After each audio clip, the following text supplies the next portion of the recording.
আসসালামু আলাইকুম, আশা করি সকলে ভালো আছেন। So advance English therapy YouTube চ্যানেলে আপনাকে সুস্বাগতম। সো আজকে আমরা কথা বলবো যে উইল এবং শেল। উইল এবং শেল দিয়ে কিভাবে আমরা বাক্য তৈরি করব এবং উইল এবং শেলের মধ্যে যে পার্থক্য সেটা আমরা একবারে পরিপূর্ণভাবে আজকে তুলে ধরবো। সো চলুন শুরু করা যাক।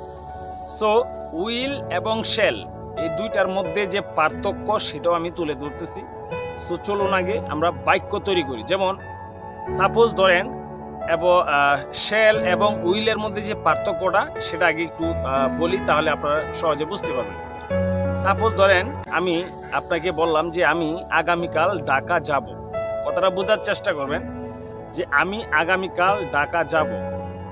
আরেকটা হচ্ছে আমি আগামীকাল ঢাকা যাবই যাব।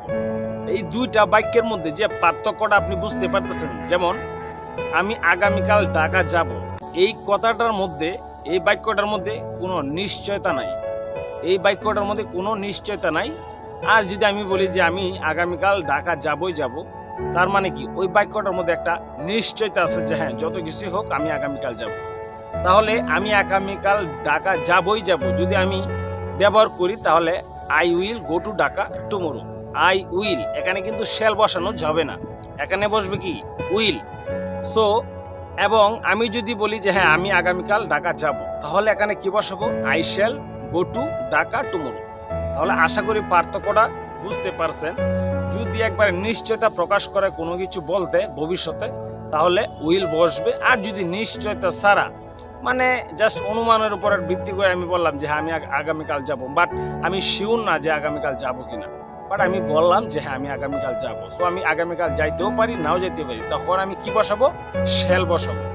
আর আমি যখন বলবো যে হ্যাঁ আমি আগামীকাল ঢাকা যাবই যাব, আমি আগামীকাল মিরপুর যাবই যাব, আমি আগামীকাল মোবাইলটা কিনবই কিনবো, এই যে কিনবই কিনবো এখানে কিন্তু নিশ্চয়তা প্রকাশ করতেছে। তখন আমরা I will buy A phone tomorrow, আমি আগামীকাল একটা মোবাইল কিনবই কিনবো। I shall buy A phone tomorrow, আমি একটা ফোন আগামীকাল কিনবো, কিন্তু এটার মধ্যে কোনো নিশ্চয়তা নাই। But I will buy A phone tomorrow, এটার মানে হচ্ছে আমি আগামীকাল একটা মোবাইল কিনবই কিনবো। তাহলে এই শেল এবং উইল এই দুইটার মধ্যে যে পার্থক্য সেটা আশা করি আপনারা বুঝতে পেরেছেন।